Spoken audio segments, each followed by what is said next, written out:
on. I'm here again with co-host Courtney. How you doing today, Courtney? I'm doing well, Stan. How are you today? I'm doing fine, doing just fine. Well, we got a big show today. I'm here with a very, very old acquaintance of mine. Now, not saying he's very old. I am, but he's not. Glenn Quiggins is going to be with us. He's in Kentucky, and Glenn has had a very interesting life, from treasure hunting to a lot of UFO experience. When I say experience, I mean he's had actual abduction experiences, and he's had encounters with aliens since he was 5 years old. So that's going to be very interesting. That'll be very interesting. Very, very interesting. Let's talk for a second about one piece of local business that we really need to talk about, and that is the benefit that is being held at Anthony's for Scott Jackson, who tragically lost his life. I believe it was last Friday morning at like 3 a.m.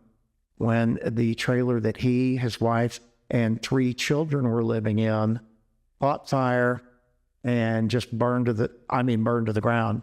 And the wife and 3 children escaped, got out, but Scott was caught in it, and he tragically lost his life. Now, he was a cook at Anthony's. I met him on several occasions. We go to Anthony's a lot since we live so close by. And what just an amazingly horrible thing to happen to, especially to a family like that. Just insane. Well, they're raising money now. Last I heard, they had raised over $7,000. That was yesterday. Oh, that's incredible. Very good. Yeah. Good job, guys. I'm not sure exactly what the goal is, but or how to donate. The link has not been shared with me, whether it's a GoFundMe or anything like that. You don't know anything about that, do you? I feel like something popped up on my Facebook page. I can't remember who shared it, so I'll have to look this. Well, we'll get that information out. Yeah. But anyway, the benefit is being held at Anthony's on Tuesday, March 11th, is it? I believe so. Yeah, that's the date. They're going to have a band. Tuesday. It's right there on the flyer, isn't it? Yeah. Tuesday, March 11th, and there's going to be a $10 lunch. Happens at lunchtime. And they're doing takeout too. You can grab it to go if you just want to call it in. Excellent. Did not know that. That's great. Now the cost is $10, but of course we're going to encourage you to give a whole lot more than that. Someone did donate a truck so that his wife and kids will have transportation. What a beautiful thing that is. But there's going to be a lot of concerns financially for them going forward. So maybe even set up a monthly pledge for a while or something like that. If you can do that, that would be fantastic. I know I'm going to do it. But that's just terrible news and something we have to deal with. And I hope that there will be a real big turnout at Anthony's. And again, we'll get you that information about how to donate otherwise. Let's talk just for a second about fire safety. I know you had some real good ideas on that. Why don't you just share what you had come up with there? I had reached out to a friend of mine who's the retired captain from Flagler Beach Fire Department, and he did the safety exhibitions for the schools, also for children. He had a good list of recommendations, starting with make sure that we do fire drills with our kids. Fire drills. To practice it, you need to have your exits planned out. Mm-hmm. You can make it like a game for kids, and then in the seriousness of the moment, it's much easier for them to muscle memory. Go out this door, meet at this point, and having a muster point or a rally point for your family is a good idea anyway. Mm-hmm. Especially important, I think, if you have very young children, that they start to understand the seriousness of what a fire can do. A fire doubles in size. When it first begins, it'll double in size like every 5 minutes. And once it becomes engulfed, it's more than doubling its size in less than 1 minute. Every minute, your fire doubles in size. Well, I was told that the Jackson trailer went up in about 4 to 6 minutes. Right. And it was gone. 3 to 5 minutes. You don't have time. Don't try to save your things. Make sure your kids are out. Get yourself out. What about fire extinguishers? Well, the recommendations, make sure you have smoke detectors in every room of your house and in the hallways. a lot of trailers are designed where the bedrooms are there's a kitchen between your bedrooms and your exit. A lot of fires start in the kitchen. So if you have a smoke detector there, that's going to give you the advantage of knowing something's happening. Fire extinguishers. Have a portable fire extinguisher on the wall. Have one in your room. Have one in the kitchen. Definitely in the kitchen, yeah. That's not something I would advise teaching small children how to operate at this point. But, Yeah. There are other things. Stop, drop, and roll. We make jokes about, I've never used that. Sometimes you need to use that. That's getting low under the smoke to be able to get out. Right. You can't breathe that. It's toxic. So get down and get as much oxygen. The heat rises, so the smoke rises. Keeping Drop and roll. I'd forgotten about that one. They taught us that one way back when I was in school, which was during the dinosaur times. But that's great. That's awesome. So fire drills, family fire drill, maybe if the children are exceedingly young, maybe do it once a month. that would be good. Or maybe 4 times a year. Yeah. Just keeping that fresh in the memory, that could certainly save a bunch of lives. Keeping batteries in your smoke detectors. Well, the battery and the smoke detector, when do we do that? You do that when the clock changes. Just make it a good habit. Forward, fall back. That's right. Spring forward, battery. Don't wait until your smoke detector's chirping at you to change this. Just go ahead and do it last year. YouTube videos of, somebody as being a guest on a podcast like Glenn's going to be here. And you can hear In the background. Oh, that's the most annoying sound. I don't know how people learn to tune that out. Yikes. That is something. Well, anyway. Carbon monoxide and dioxide detector. 2 different kinds of detectors, right? They're the smoke alarms and then the gas alarms. They're like carbon monoxide. And what was the other one you mentioned? Carbon dioxide? Carbon dioxide. Carbon dioxide, which is what we exhale, right? And so Maybe it is. That's wrong. That's wrong. Don't listen to everything I say. It's all right. Monoxide, there's another one too. Yeah, well, there's, a lot of people like me, I have a propane fireplace in my house. And, you could fall asleep and not be awakened by the smell or whatever. And that could get you. I don't know if they have a propane detector, but worth looking into. I'll have to look into that and get back to you folks and let you know how that is. But, I want to, is there anything else you need to cover before we move on? No, I think that's all. For now. Make sure we take care of planning ahead. Right on. Well, I want to get right to my guest, which is Mr. Glenn Quiggins. Let me bring him up here. Glenn Quiggins, how are you doing? I'm doing great. And you sound great and you look great. It's a good picture. It's good sound. So that's half the battle right there, especially when you're talking about over the internet. But I was trying to figure out when you and I met, it was through the company that I worked for at the time, Young American Showcase, put the rock bands on the road that did the shows in high schools. Music, comedy, motivational message, that sort of thing. So I was in the band. That would have been my third tour with the band, the 79/80 tour. And I'm not sure when you saw us, but in February, we wrecked our truck up in Newfoundland. I've done a whole separate podcast about that, which you might find very interesting.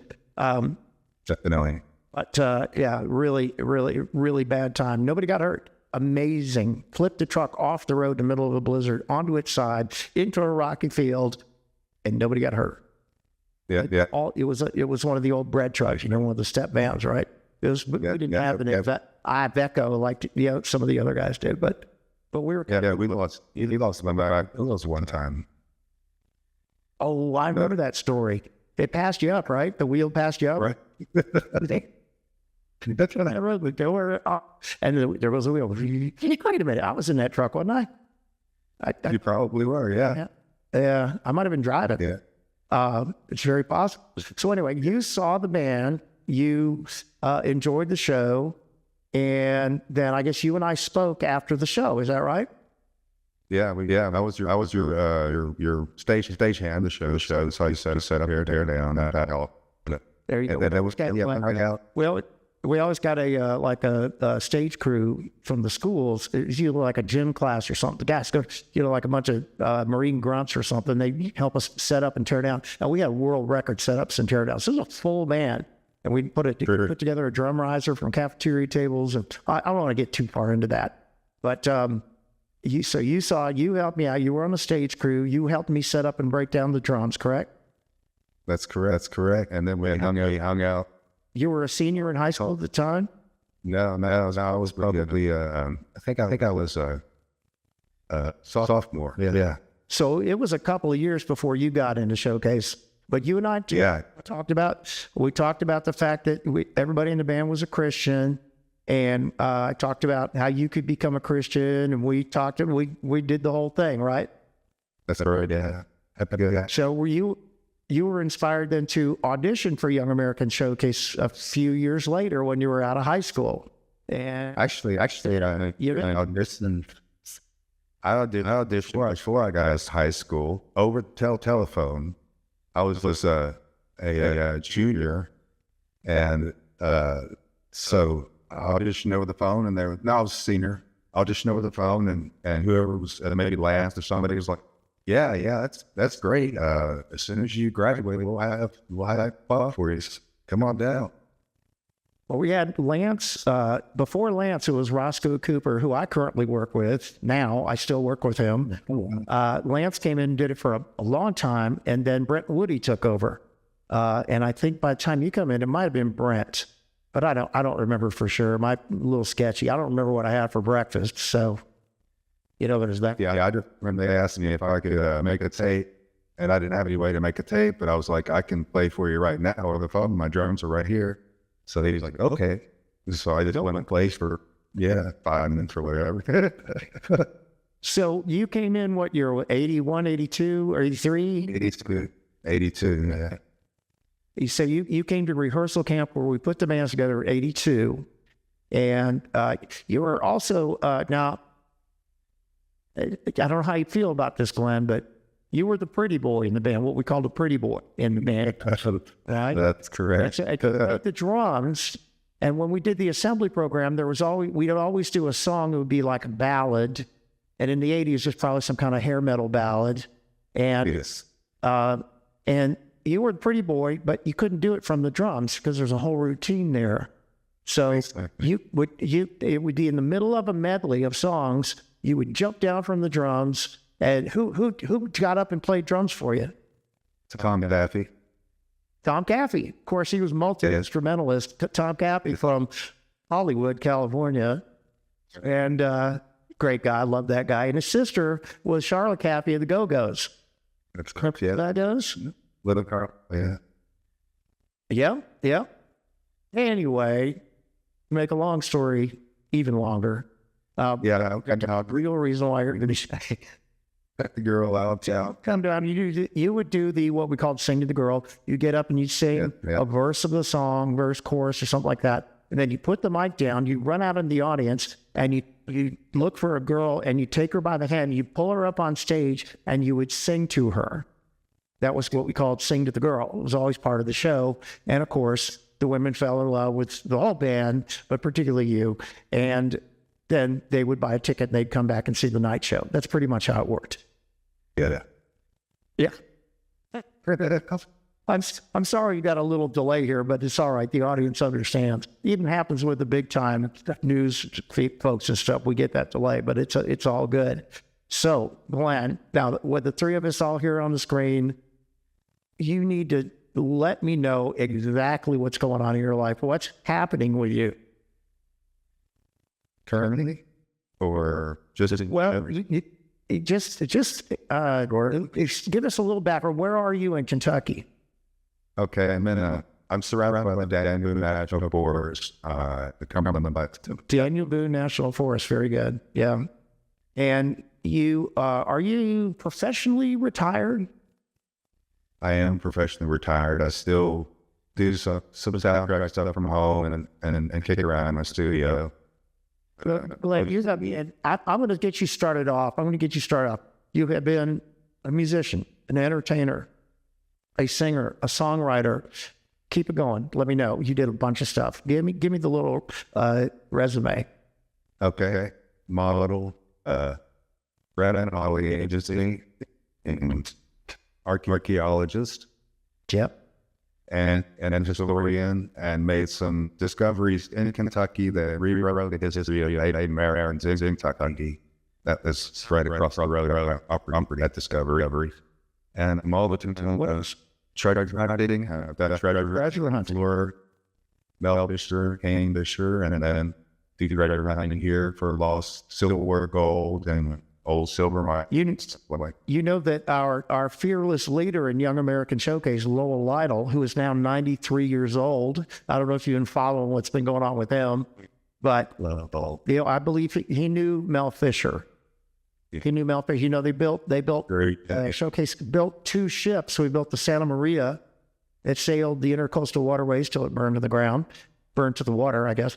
And then they built the Lady Barbara, named after his wife Barbara, who has tragically passed away, unfortunately, quite a while ago now. But yeah, so he knew Mel Fisher pretty well. So you worked with Mel Fisher in regard to treasure hunting. Yeah, actually, on the wreck of the Etosha, which was off the coast there in the Atlantic. And we discovered the mother. Folks, why don't you cover a little bit? The Etosha was a ship. It was an English galleon erected in 1714, I believe. 1714. Making an annual trip back from South America with all of the silver and emeralds, gold, and treasures that they had taken down there back by Spain. Whole fleet, I called it a fleet. It was a big fleet of ships. They got hit by a late September hurricane, and it sunk the whole fleet off the coast of Florida there, from the Keys all the way up to like Vero Beach. Mm-hmm. So since the early 80s, when the Melfisher and Kingfisher found that they'd been pulling, $34 million a year worth of treasure off of it. And I was sort of, that's with some of my other bandmates to go and hang out. We had out shouts down there, go every summer to write music for 2 or 3 weeks. We would hang out with King, treasure hunt, and write music. I love that story. So you've done so much in your life, and now you're living right off the Daniel Boone National Forest, and I know that you see a lot of UFOs out your back way. Well, you've got a beautiful area there, and here, let me show that to the folks. You sent me that. Get that up on the screen. Now, you're not on the screen, but Courtney and I are, and we've got the picture of your backyard there. It looks like fall time there, and right.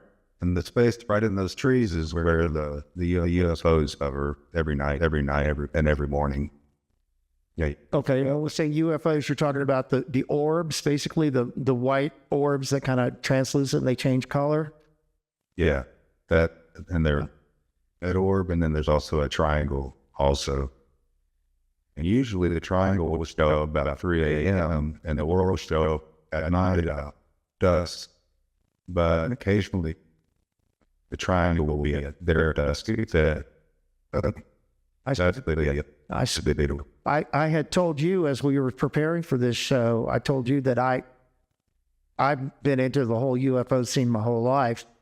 And, we talk about names like Dr. Stephen Greer and, Jeremy Corbell and George Knapp and Bob Lazar and, all the figures that have been at the forefront of the whole UFO thing for decades. And I'd never had an encounter. I was never abducted. I never saw anything, at least anything I could identify. I remember very young looking up in the night sky and seeing things shoot across the sky. But I think, figured those are just meteors. But then I told you that a couple of years ago, I had my own encounter right outside my front door of my house in St. Petersburg when I was still living there. And being a video guy that I've been making videos my whole life, I made a video, representation of that to show. And I also saw 2 triangular shaped craft that flew directly over my house from due south, flying due north, silent, no lights, black, against the dark black sky, but I could still make them out and watched them all the way till they disappeared in the distance. So at that point, I'm like, I did it. I had an experience, Yeah. I wish I'd had my phone with me for the time, but I was looking for a cat that I thought was stuck on the roof, which is how I ended up seeing you save me. They flew right from my neighbor's backyard over me and then off into the north. It was crazy. Now, take me back to, you said you had your first alien encounter when you were just 5 years old. Why don't you just take it from there and give us the 5-minute version? Sure.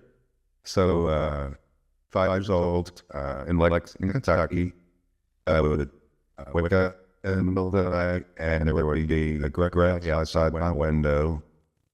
I didn't know what it was. I thought it was a monster, and they would take my shot right. Short grays, yeah. Yep. There'd be 3 of them. They would take me out the window, and I'd go craft, and do various experiments and stuff like that, and then they would, which I don't remember most of it. So I don't remember. I can remember a little bit. I don't remember anything from when I was 5 years old, so please don't worry about it. I don't remember that saying. Yeah. They would return front yard, and be me and my neighbor. My neighbor's a girl that lived like two downs down, and we would just be standing there in my front yard, and our job listening to the same age. Yeah, it's the same age. Looking at each other like, what was that about? You know, what are we gonna do? Well, I guess we go back home. So, that was the late 60s. Nobody up your butt. I don't remember that. You don't remember? No, I wouldn't want to remember that too. I probably would block that right out. But I would, they would return me. I would go back in and sit and tell my parents, and they just thought I was having nightmares and try to sleep in that room at night, but it kept happening. I lived there in that house for 2 years. What was that? In Lexington, Kentucky, and it kept happening until we moved to the part of the city, and then it stopped happening until I was in Scout, and we came down by the Kentucky River, and in a big clearing, and I woke up in the middle of the night and walked out of my tent, and there was probably a 30-foot round fly saucer with colored lights all around it. That it was coming down, and it stopped about 20 feet off the ground and hovered. And I looked around, and there was other kids getting out of their camps too, by like 12. I started walking towards the UFO, looking at it like in a train branch, and got underneath it, spewed out all this white mist all over us. And that was the last thing anybody ever remembered until next day. And I was like, you remember? And some of them were like, yeah, actually, yeah. And some of them states, flee. So that was and then I didn't have any more face-to-face encounters until there was one incident of missing time at our showcase. Me and another guy that used to be in a showcase before we found the band. We're on the road. Who was that? Driving and equip. Ben. Not yet. Yeah. I love that guy. It's funny. We played his high school, and he helped me out. While we were there, we got to be friends and stay at his hut. And then he would showcase. And then when he got out, he was a bass player, wasn't he? Yeah. So we were doing, we were in a place somewhere, and middle of the night, I'm driving the truck, he's in the passenger side, 2-lane road, and the next thing we remember, we're waking up, the truck is still running, I'm in the passenger seat now, and he's in the driver's seat. We're both looking at each other like, how did we get here? We checked the times. We'd been gone for an hour. We checked, he was like, I don't know what happened. We got to get going on next gig. So, we just shook it off. Didn't know anything about the missing time. But then I just found out about that later. Crazy. And then that crazy times, man. Then nothing happened. I was on the road a lot of it out in Hollywood, studio musician, and hired gun. and always moving around.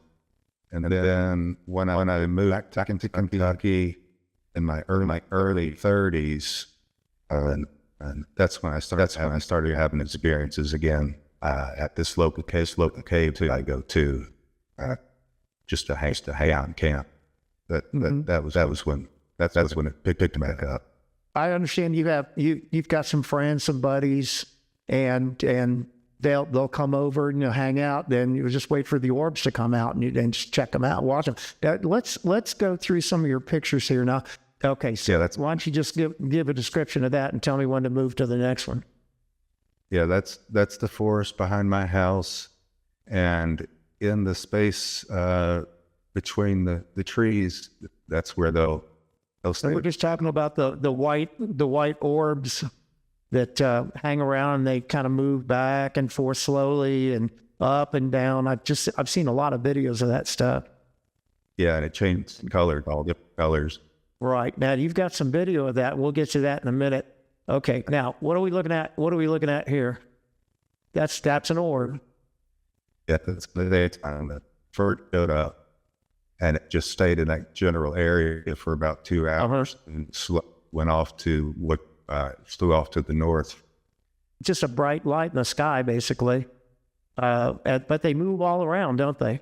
Now here, this is very interesting. So I want to zoom in on this one, because you could tell me here what we're looking at here. This is right in the middle of the forest. Now it looks like circle of light, and it looks like light is coming out of it and kind of projecting to the left a little bit. Is that correct?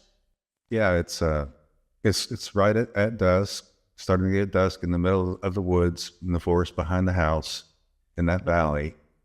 And it just appeared, and it's three-dimensional.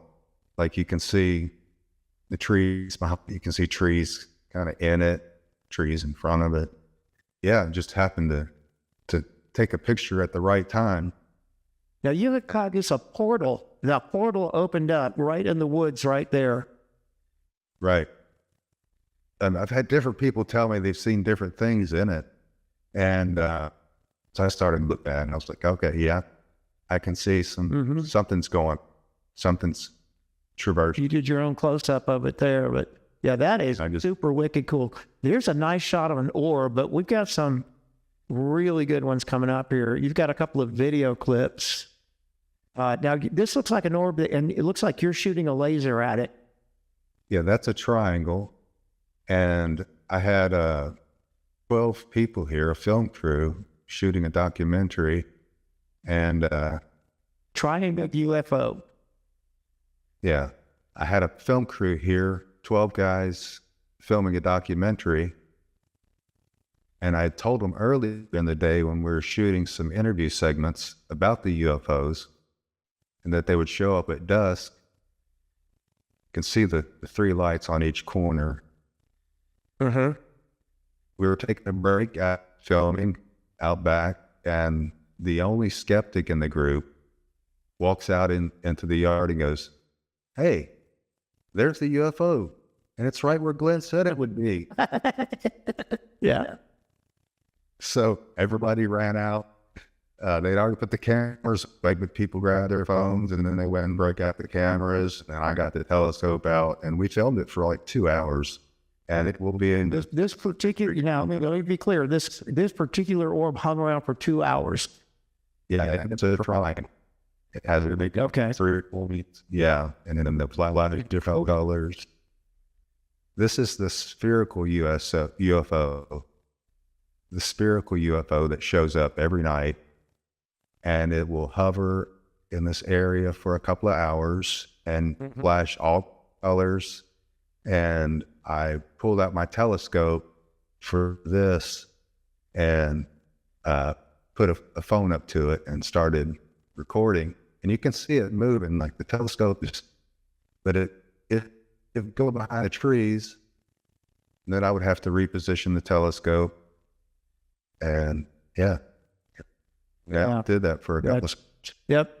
That is a classic orb. That I've seen that same style of orb in so many different videos and photos, and you just see it Now, if you look very close, I don't know if the folks at home can see this, but I can actually see the trees, and it's kind of between two trees, and it's just hanging there. It is just hanging there in the middle of the air, and it looks like a ball of plasma that is just undulating through different colors very, very quickly. And that is just a freak show, man. That is just so awesome. So awesome. And this is the same thing. It's playing this one, but I'm just not sure what we're looking at here. It's very, very faded. That's an orange. It's just hard to follow with the camera. getting ready to film the UFO at night from the second floor bedroom window. Uh-huh. And this flew out of the UFO. It's about softball size. Flew down. It flew out of the craft. Yeah. Flew down into my backyard, went around the pool area, came right up to the window where I was filming. I was trying to get my camera on a tripod to film the UFO, which, wow. So it got close. We'll talk a little bit about CE5 and what that's all about, because I know you're into that.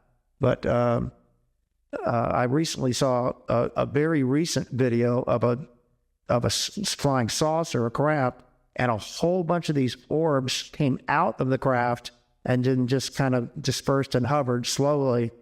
That was freaking wow. Amazing. I'm not sure if you have any more. No, that's the end of the show there for that. Man, you've had quite an experience. Now you and I have both been familiar with Dr. Stephen Greer, who was an actual emergency room doctor until about 33 years ago, when he gave that up to do UFO research full time. And in the last several years, he's made several hour-long documentaries that I think they're all outstanding. I love his take. I love his demeanor. He is 100% believable. And he knows a lot of things he can't even talk about. And he knows how many people have lost their lives or their livelihoods for talking about. And you and I both know that recently there's been a lot of talk about full disclosure and the attempts through Congress and other means, a lot of groundswell support for disclosure of the greatest secret ever kept in the history of the world. And personally, I don't think it's going to happen. They've kept these secrets for 80 years, and now we're getting stuff in drips and drabs. But, we get the same line every time. It's just, we don't know what it is.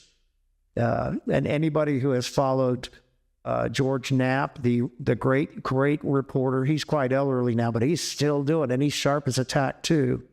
If anybody wants to know who he is, when David Grush was giving his testimony in Congress, George Knapp was sitting on this side of him behind him, and Jeremy Corbell was sitting on this side behind him. The two of them together have their own podcast. Now, I don't know if you've been watching that. It's called Weaponized. It's very, very good. Very, very good. Yep. Now, I'd say that Jeremy, George have a different opinion of Lou Elizondo than Stephen Greer does. Lou Elizondo came from the ATIP program in the Pentagon. He was always in intelligence. I guess he's an independent operator now, but a lot of people think he's still a CIA operative. Likes to preach a lot of doom and gloom about they're here to hurt us and all kinds of stuff. But anyway, in that regard, let's talk a little bit about Stephen Greer. Are you aware that Dr. Greer now has his own podcast he started a couple of months ago? I didn't know that, no. Yeah, it's on YouTube, and it's just his YouTube channel is just Dr. Stephen Greer. And he's been putting out episodes 2 or 3 times a week.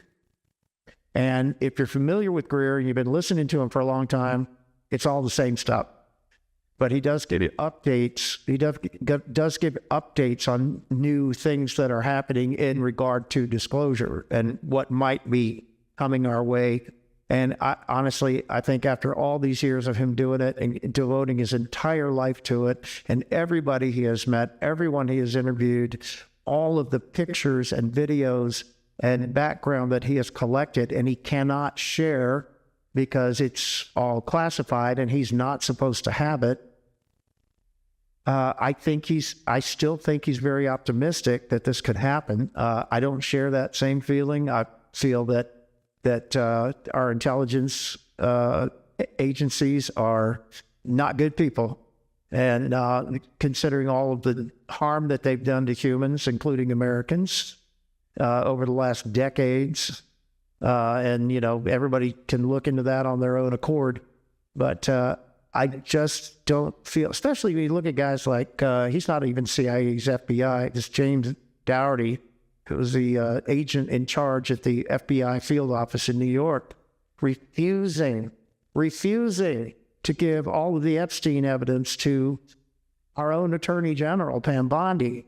And, it gives out this little, they call it, what do they call it? The little binder. They call it a binder. And everything in it's redacted. It was an insult, an absolute insult. But the FBI has become an intelligence agency, not a law enforcement agency. They're now an intelligence agency. And they have been pretty much since 9/11. They've been intelligence gathering. And these guys like Dougherty, they feel like they're not accountable to anybody. You can ask and ask and ask till you're blue in the face, and you just get the same response. You don't need to know. You're not read into this program. And telling it to Pam Bondi. So, of course, he's gone now. They lit him up and took him out. But I feel the same way about UFOs. I don't know. There will be a solution. Shocked when they had the congressional hearing and David Grush gets up there and gives out everything he was able to give out, although he knows so much more than that. And then, it just kind of died out after that because the people in intelligence, they quashed it. They just quashed it all down. And so, I don't feel it's coming. How do you feel about disclosure?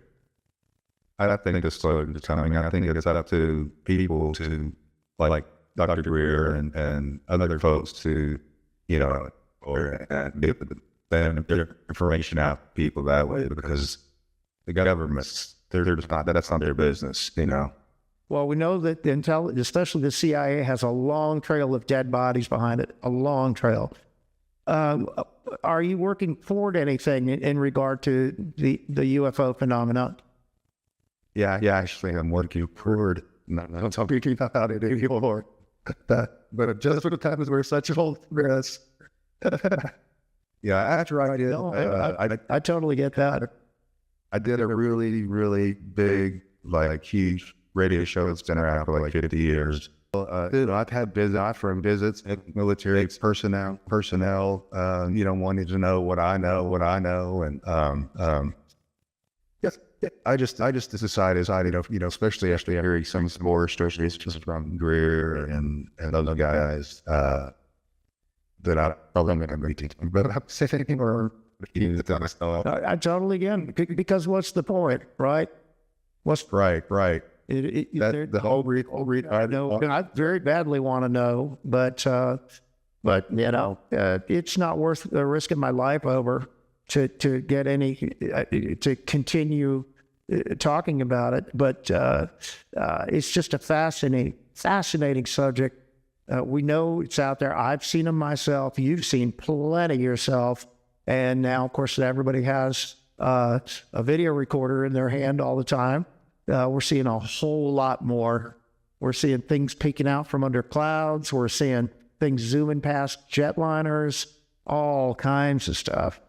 And, it happens so often here, like I said, every night, that it's been going on for 5 years at least, and I just ignore it. It's like occasionally before bed, she'll be like, "Are your friends out there?" Out the window, yeah, there they are. All right, well, let's go to bed. I assume that the orbs are probably some kind of drone.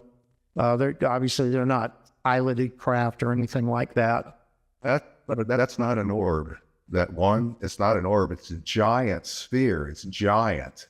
I mean, it's huge, probably 100 foot in diameter. And the little orb saw, as is what came out of it. I saw the triangular craft. I know that Stephen Greer thinks that like 95% of the sightings we're having now are man-made craft. I'm not I simply tell you, they're not man-made. There's a military base close to here, and it's where they stored all the chemical weapons. It's the last chemical weapon storage facility, and it's not too far. But I've seen military helicopters, when these UFOs are hovering out here, I've seen military helicopters fly, checking them out at a safe distance, flying around with them. But one, I saw a Black Hawk, and it got way too close. I was saying, that's too close. And the UFO was trying to shot a beam out and hit the chopper, and then the chopper lost power. And then it took a second to get back, and then it got the hell out of here. Wow, crazy. So we recently had a major orb situation at an airport. You saw that video where the orb came down, and a major video of that. That's the best looking orb I've ever seen, orb video I've ever seen. Yours is second best, but that was amazing. That was incredible. So I get what you're talking about not wanting to talk about it anymore, and I'm with you on that. Now I've been a consumer on the whole thing my whole life, and this is the first time somebody out there. And remember, everybody, this is for entertainment purposes only. But first time I've actually been able to dedicate one of my podcasts to it, and I'm very happy that you came to me and we got together on this. Is there anything you'd like to add before we let you get out of here? I believe that the ones I've interacted with, at least in the last 30 years, have been positively giving positive messages, giving a positive outlook for the future. So that's kind of where I'm at. Well, in regard to your comment about a whole nother episode, we have to do that about the archaeology. We have to. Yeah. I mean, I'm actually maybe bigger on that than I am on the whole UFO thing, because such a weird thing that's going on right now with the kind of the elitist archaeologists denying what we all know is true in regard to ancient civilizations. And we're not just talking about ancient civilization. We're talking about multiple and many different cycles of civilization, one built on top of the other, where you could actually see, okay, this is where one ends and where another one began, and all that. And the gigantic carved tones and super smooth cut and everything put together so tight you couldn't even put a credit card between them. And what technology was that? And where did it come from? And where did it go? And they just rolled these 80-ton blocks on trees. Trees. Well, guess what? They didn't have trees around there. So we'll talk about Veke Tepe. I mean, my sister got agreed lately. It's just in this same forest here. Oh, wow. The ceremonial site complex, mounds, barrier mounds, and cemetery. Well, nobody knows about it. Well, we've heard that they found Egyptian artifacts in the Grand Canyon. We know about Göbekli Tepe, and there's a huge controversy about that now, and that they're not gonna excavate any more of it, and they've only got about 10% of it excavated, and they're just not going to do any more. Now, this was intentionally buried by the population of that city. And I'm not getting into this. I don't want to do a whole nother podcast. I want to do a whole nother podcast on it. There's so much to talk about. What about Makuko? Oh my gosh. Those blocks and how they're cut, and the like those laser pipes on these, it's nuts. When I lived there in Belize and went and just got check out lots of mine writing and wow, you sure have had life. You gonna write a book? I am. You better. Definitely. Yeah. Better do that. But Glenn, I want to thank you so much for joining me. Let's please stay in touch and do another one. We'll swap pictures and stories about archaeology that have come to light. Of course, the History Channel's done a whole bunch on it. And there have been some great documentaries that have come out on it. Have you heard the guy who thinks that he found Atlantis in the eye of the Sahara? You know all about that? Yeah. That's super compelling to me. I mean, you can see it from outer space. You can see the eye of the Sahara from outer space. And of course, we know that every single civilization had a great flood myth. All of them did. And, so guess what? There must have been a great flood. It's my particular opinion that, the sandstone that still remains at the top of the Great Pyramid of Giza, the sandstone that still remains at the top, all the rest of it's been stripped away. My theory is that happened by flood.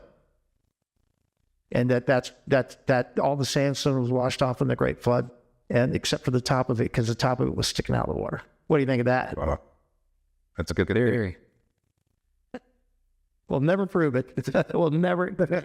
All right, I'm going to let you get out of here. Thank you so much for joining me, and we're going to be doing this again soon. So I'm sure that the people watching this are going to enjoy it very much. I really appreciate your insights, your information, and your life story, man. It's great. And I actually know you. That's awesome. Thank you for having me, Stan. It's great to reconnect with you, and we'll definitely do this again soon. That sounded so interesting on this side. It was. And what Glenn is witnessing now in Daniel Boone Forest, he also talks about, he didn't talk about this, I'm not sure he wanted to, but I'll give you a little insight on that, is that out there in that forest, there are a lot of lost silver mines. And there's a particular name for them, a company that was, I'm talking about back in the, 1800s. Okay, yeah. They had silver mines out there, and they left basically no trace of them because they didn't want people to come in and decimate the area, right? So that they did call them the lost silver mines, and Glenn has found one of those. He's found one of those on another program he did with someone else. Not as good as our podcast, of course, but at least not sure. But he produced a big honking piece of metal that was all silver ore. Oh, wow. What they call raw silver. He thinks that the reason why he says the orbs show up out there in that forest in his backyard every night, every single night. We're out there every night. And he thinks it's because they're getting energy from the earth. There is rich in quartz. You put rock samples everywhere that are filled with quartz. I don't just wear my little piece of quartz for no reason. I carry that energy with me. Have you had any orbs hovering over your head? I feel like I'm the orb. Well, maybe not after a fifth Jack Daniels, but... Well, Jameson. Yes, I'm sorry. Forgive my faux pas. No worries. I even change up lyrics to songs to make it Jameson, Now, we've got a big sky out here, and we can see plenty of sky from here. We do. And we've got a baseball field right next to us, and that there's no light pollution out there at night. It's pitch black out on that baseball field at night. And I've been threatening to climb that fence illegally, of course, and go out there and set up my phone gimbal so it's pointed straight at the sky and try to get some. Just go to the rec park and walk out on the field. It's okay. It's public property. It's right here, but it's right here. He just wants to jump the fence. He's not. It's literally right there. It is. Right there. It is. Yeah. So, I don't. That's fun listening to the kids practice too. Now that I got my camera fixed again, let's talk about wrapping this thing up. So you got anything else you want to talk about? There's still the activity going on down at Island Park. We appreciate those guys for what they're doing. Army Corps of Engineers. Army Corps of Engineers. And what are they doing? They're cleaning up the islands in the river from the debris from Helene. Right. There are plenty of. There's plenty. We had talked about having a picnic out there, and that was before I discovered there's no vehicle access to it. There's a foot bridge that goes over there. I guess you can get there from a couple of different ways. I'm not sure. No. That's a bridge, The foot, unless you're fording the creek. And it's the island in the middle. Is it in the middle of the Tuckasegee? That's correct, yes. Okay. Yep. I mispronounced that for years. I said Tuckasegee, but it's Tuckasegee, isn't it? Tuckasegee. Okay, well, we have some strange names around here. You know, people learn so much from watching our podcast. I'm telling you. And it's cashers, not cashiers. No, it's cashers. Cashers. Just cashers. Yeah. Okay. If they want to say it fancy, that's because they live up there. Yeah. They don't even have McDonald's there, do they? No. Yeah. So I would know. No, they don't. Not at all. They do have a fancy fur shop. A fancy fur shop. That's right. You can go in there and get your furs. Well, but they don't have Paws, which we have Paws, which is the most awesome thrift store here in Bryson City. It really is. They'll do a great job. So little old ladies who run that thing, they are they're so much fun. I ran over there the other day to get a tie, and they were closed. I'm like, dang it. But they're raising money. It's a thrift store, raises money for animal shelters. Yes. For at least one animal shelter. Very, very cool. I love Bryson City. I love it to death. And I also like Silva. I like Waynesville and Franklin. I like Cherokee. I like them all, man. And yeah, as you know, I've been coming here since I was a little kid. And we finally got the chance to live here forever and make this our forever home. We're so excited. Certainly glad you're here. And you have agreed to be my co-host on a regular basis, haven't you? I have. That is very exciting. I'm so excited. That's very exciting. Now, I know you and I both need to pee, so we're going to get out of here. That's right. And we're going to wrap it up and get on out of here. But folks, thank you so much for joining me again for another very lengthy podcast this time.